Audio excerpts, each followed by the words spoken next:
The onSecurity podcast aims to inform and challenge the viewer on all things cybersecurity. Our sponsor, Onshore Security, is a premier provider of full telemetry cybersecurity detection via its Panoptic Cyber Defense Service and managed security solutions. Hi, everybody. Thanks for joining us, the Onshore OnSecurity podcast. I'm Selva Alvanis, founder of Onshore Security.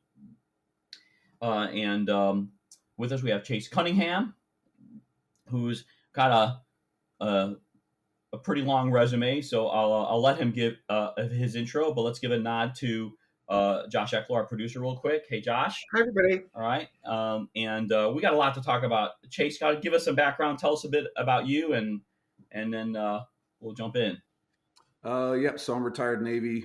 Did my career doing support work for 3-letter agencies, specifically in the cyber crypto space.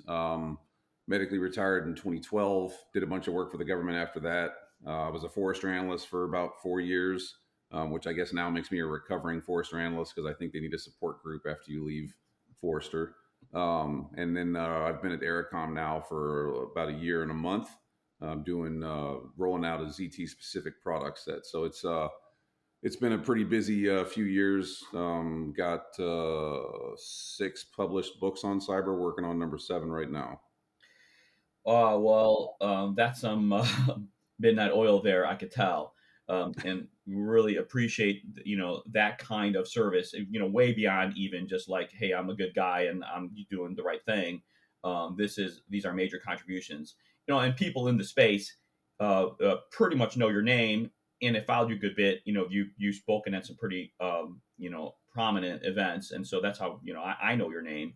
But I also heard from you in the prep here that, that as the strategy officer at Ericom, you've done a little more than be kind of like, a big name that they like to throw around and show up at conferences. That you said that the way you put it to me is like, hey, that's my baby there, certain components, certain tools. And that kind of gets me excited. I mean, this is, somebody who's kind of, put their money where their mouth is and putting the work in. And we're talking about zero trust is where what's your guiding kind of light there? Like, hey, how do I do this? And then you also told me there's some new developments in Washington that you think are really relevant to talk about. I love it. And I think those things kind of marry together. So tell us about your efforts. How are you feeding the needs that the country needs, that Washington needs? Where are they remiss, and how does your vision in your career, and even more lately, fed that? Yeah, so I think one of the biggest things for me personally is I have a real fundamental issue with kind of the way that we address cyber. Most organizations, especially small and mid-sized, they don't have multi-million-dollar budgets. They don't have the capability to go hire, what you would call the rock stars in cyber. I mean, they've got, Rick, the IT guy that, oh, by the way, you've got to do CISSP cyber, or, hey, dude, you woke up, go to CEH class, and now you're, our in-house red teamer. Like that is part of the problem that I see. And if you track where the trends have gone in compromise, the bad guys have moved downstream. I wrote about this in my cyber warfare book a few years ago. The bad guys, they follow the slow gazelles on the cyber Serengeti, and that's not the big companies anymore. They go after small and mid-sized businesses. Why? Because of those issues and because those small and mid-sized businesses connect into those larger organizations. So you go where the easy targets are, is my point. For me, I've really tried to pivot heavily to focus strategically on helping small and mid-sized organizations do cyber right. And funny enough, they usually have this kind of misconception of we can't do cyber the way that big companies do and whatever else. My answer to them is you're right. You shouldn't. You don't have to do the things that those major companies do. You just have to be the harder target than the cat down the street. And a lot of the capability that you need is there. It's present in the market. I also tell people all the time, I don't push product. I push strategy. I happen to have been lucky enough to help work on designing a capability that can enable a strategy at a price point a small and mid-sized business can adopt. And we're winning a lot of business there. But more importantly, we're helping a lot of companies do this better. And that for me, when I tell people like I live, sleep, eat, breathe this stuff, I'm not playing. Like I wake up in the morning and I'm ready to do cyber stuff. I go to bed at night and I'm thinking about cyber stuff. I My kids joke about it. Like they say, Dad, you don't have a life outside of security. And I'm like, yeah, I don't. I suck, but it is what it is.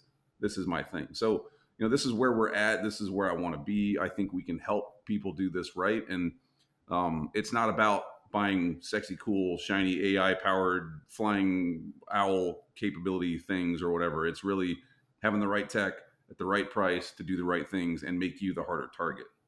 Well, now, hey, let's not ignore an elephant in the room too. Policy, right? So tell us, and these things go together, of course. But tell us what's happening in Washington. How does this satisfy or not satisfy your vision? Yeah, so there's been a group of folks that have been doing a lot of influence work on the Hill with the White House, et cetera, that have been pushing security strategy for a while. And finally, that seems to have taken hold. Actually, today, this morning, the Biden administration published an update to their memorandum to all government agencies, specifically saying, and I think it's in the first like 30 lines, it says government agencies must enable zero trust in the next 90 days. And that's huge, right? This is the first time we've seen that I've been doing cyber for 30 something years. First time we've seen that where the government, especially from the president level, has come down and said, thou shalt do this. And this is not by 2030, like you've got 90 days to come up and deliver a plan that you shall do it. And it's talked specifically in that document about budget, which is what everybody wants, right? Where do I get my money from? Right. The fact that the president is saying, here's money, go do this. This is huge. I'm a kind of a broken record in this one, and the zero trust makes tons of sense. It doesn't mean the same thing to everybody, and there's all these is this product, is it people, whatever, and I feel like if people have a hard time deploying stuff because there isn't enough guidance, especially when you go down market, where you made that point. But do you think that's going to happen with this? Now, this is federal agencies, and kind of like the rest of the world starts to pay attention. What specific things do you think are going to result? Let's say short term, kind of long term. I mean, changes in organizations, maybe other types of kind of pressure. I actually want to make another point too, that I think in our space, I hate to say this, please tell me if you disagree, compliance is the driver, not the desire for security maturity. Not that isn't there, but that's lower down as a driver. Like that's the main thing. I mean, one of the most successful ones are PCI DSS, right? Because it's got some teeth in it, right? Like people had to do some stuff. I mean, I wish they did more. So what do you think is going to result from these new regulations, which right now just affect whatever agencies? Yeah. So what really this is the scary thing is that this is the only space that I can think of where the federal government is the leader. And what I mean by that is when the federal government in security says this is a thing, people look at that and go, we should do that too, because the feds are the ones getting attacked at the nation state level. And if you think about it, we haven't seen a whole lot of OPM breaches and whatever else in the last, say, 5 to 7 years because of the fact that they got kicked in the teeth and they really changed their approach. So that being the thing, if you look in this document, it doesn't even talk about compliance requirements. One of the first things it says is, thou shalt enable MFA on all accounts. Like those simple things are becoming a very common point of conversation. So I think what we're going to see is a lot of these organizations that have been kind of hemming and hawing about should we do this and does it make sense and da da da da. Now they're going to look at it and go, well, the NSA is doing this. Why would we not do that? And what they're talking about in this document, when you read through it, none of it's really that hard. Like there's a lot of ways to be super intricate and you can do some crazy, super amazing tech things in this space. The majority of good security, in my opinion and experience, is really the value actually is in deterrence and making it hard for the adversary. You want to remove the things the bad guy needs to be successful. If you do that, they'll find another target, and that's a win for me. Oh, and also, more deterrence is more tripwires, ways to get caught. We've developed a talk at the kind of the business person's level about how, well, we say detection is your superpower. Because once they're in, now they can't mess up. You'll catch them. It's easier to catch them once they're in your network. Now, you don't want that, of course, but I think deterrence dovetails with that, because deterrence means more steps, slowing down, and screwing up, getting caught. So thank you for that. I love that. And you said there are specific things they're putting in there. whatever. It talks a lot about visibility, which is what you're talking about. Yep, yep, It says specifically work to enable better visibility on systems. It talks really heavily about the migration to cloud, which I think is actually the best way to approach security in the future. I mean, that's your last greenfield environment, and you can kind of start fresh. It's really hard to go back on an infrastructure, especially in these large organizations that have built these things for 30, 40 years, and re-architect. Whereas cloud, by its very nature, is virtual and dynamic and malleable, and you can do things in there. And APIs, man, those are like steroids for bodybuilders. There's a lot of power there if you use them correctly. Right. I mean, all of these are attack vectors too, but I'm finally seeing some maturity in security. Let's say policies and procedures in the cloud. From day one, I thought just because you're using somebody else's computers doesn't mean they're secure too. So you got a lot of work to do, and I love that I see that happening, and I'm loving this. I'm glad you broke this news because I'm loving that the federal government is taking leadership there and showing guidance. And I'm actually impressed that the government's embracing the cloud too, that they've kind of modernized that way. I think they'll help the ecosystem. They'll help with what I'm, complaining about, that people ignore a lot of security there because they just somehow think there's something magic about, it being run a little better. There's something good about that, but you also got a lot of attack surface. So I love that the federal government's giving guidance there. Okay, cool. Any other areas there you think are important to highlight at this early stage as far as outcomes from these initiatives? Well, I think everybody talks about that there's kind of a herd mentality here. The herd is running towards a change in the approach to security holistically, and that change is ZT. So if you're an organization or a leader that's been sitting around kind of going, I wonder what the industry is doing, the industry is enabling zero trust. So like this is one of the few times, and I'm my family will tell you I don't do what the herd does, but this is one time where I would be running with the pack. Like, this makes sense. I don't want to be left behind, because the other thing you should remember, if everybody else changes their approach and they get better and you don't, guess who's left sitting there on the wing waiting to fail? Right. Well, I feel like we've finally been heard. Really, I mean, so you've been preaching for a long time about a lot of things, but zero trust has been a good core piece of your vision, and nobody in the security industry disagrees with zero trust, certainly, at least not in principle. There might be disagreement about some specific things. Again, these terms get thrown around. People sometimes adopt it for themselves and come up with their own definitions, and frustrating at times. But for the most part, the principle's intact. I just think that government, maybe especially government, but definitely a lot of industry, big industry too, enterprise, have ignored a lot of this stuff. And not just because like it's a lot of money or there's a lot of work to do that or it's a lot of changes. As big as it's been with these attacks, it just hasn't been big enough. I feel like the wake up call probably more than anything was SolarWinds, because we're talking about people whitelisting directories and DLLs, because our poor little scanner is going to keep giving us false alarms, on these directories and things like that. I'm like, just get over it. No, zero trust means zero. It doesn't mean let's accept certain things just they're signed. I mean, sure, that's something, but so anyway, so I think that's a cultural change, and that I think that's why people like you have always kind of steered away from the herd, have accepted it because they're finally listening, because it's been big enough. This is a big enough blow. Oh, you called OPM. You said OPM was the wake up call, right? It was one of them. It was one of many. One of them. Do you agree with me? SolarWinds, was the I think SolarWinds and Colonial and JBS were the maybe a couple of the final nails in the coffin, because I mean, critical infrastructure now is like one of those things of, this isn't, we're just messing up some geeks game time. Like, we're shutting off oil and gas to the East Coast. Okay, so should we thank cyber criminals for raising the bar on our immune system here, so that the nation state actors can also get nailed? I mean, the nation state actors want to lay low. They're not looking for money, and that was SolarWinds, right? Nobody tried to make a buck on SolarWinds, so maybe I don't. What's the thing? Never waste a good crisis. They're right. Yeah.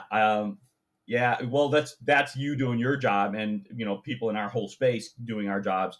I'm so glad we finally have more thought put to it. And there's been talk, but We need and action. We got plenty of theory and talk and conversations like this. I mean, my last briefing on Capitol Hill, they were asking about, well, what should we be thinking about? And I said directly to them, I was like, the time for thinking is over. Now it's action. Well, I hope they keep inviting you back after that. Um, Maybe not. yeah. I mean, we could thumb our nose at these guys, and it's truth. It's hard, but I mean, no, come on. People in our space, people ask me all the time, "Hey, is this stuff for real? Is this scary out there?" I'm like, my God, you're only hearing a little bit of it. This is. I mean, go look at the stats. It's like what, whatever, 10 attacks, whatever an hour and stuff. And I mean, when I say attacks, I mean breaches, successful attacks. I mean, so and this is these are the criminals who are trying to make a buck is kind of maybe the greater activity, but we don't even know the extent of the nation state efforts out there. How long was Russia in? A year and a half or something? I don't know. Oh And yeah. now, do you know about the S-bomb efforts that the CISA is into? I've been following it a little bit. Do Yeah. you think that is you feel like that's being paid the right attention in a zero trust context? I think that we're really early in that conversation. People are starting to sort of ask the questions that are valuable. I would say that people also need to be aware that you're talking to folks that are going to write legislation and are going to kind of guide this directive from on high. That you're going to spend a lot of time educating them and wrapping their heads around this because they're not cybersecurity people. They're not technologists. A lot of them are from political science and finance and whatever else.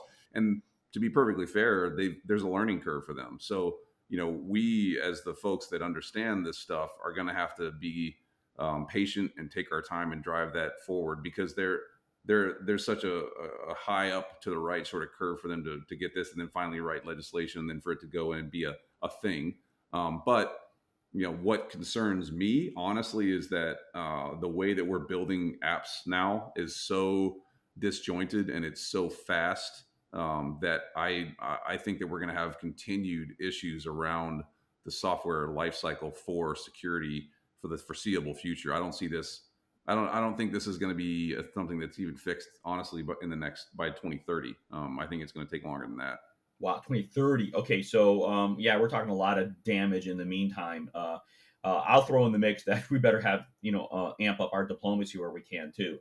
And I don't know who takes credit for the whole the REvil guys being busted, but I think there was a lot of diplomacy there. I don't think that was just good law enforcement, though. I'm thumbs up on law enforcement stepping it up. We've had more good stories in the last whatever year or so of big deal organizations getting busted. So I think that both are happening. Well, yeah. Well, this is awesome. I really appreciate it. So let's maybe continue the conversation another time with some new context and things going on. Ericom is awesome stuff, and you all should check it out. Chase, any closing words you'd like to leave us with? Yeah, I mean, I really think if you backed up and looked at what you need to do, don't really, it can be this simple. Look at what has caused everyone else to fail and don't do that. I mean, it can be literally that simple. So if you look at the major breaches, the major organizations, whatever, I just submitted a paper that's going to be published very soon on sort of a historical analysis of the last year's breach approach. There was two things that came up in almost every single instance. It was bad passwords, identity and access management, and it was applications doing things they shouldn't do. If you can take care of those two pieces, which are good IAM and sort of application segmentation, you've solved 90% of the problem. So don't be the slow gazelle. Pretty easy way to not do it. Right. And this again, these are your adding complexity to make a deterrence. Make it that door's thicker. There's more doors, etc. Awesome. Well, thank you for your hard work and service. It's this. Everybody needs to jump in and get their A game here, and you're one of them that's been doing that. Well, that's a wrap for us. So see you all next time.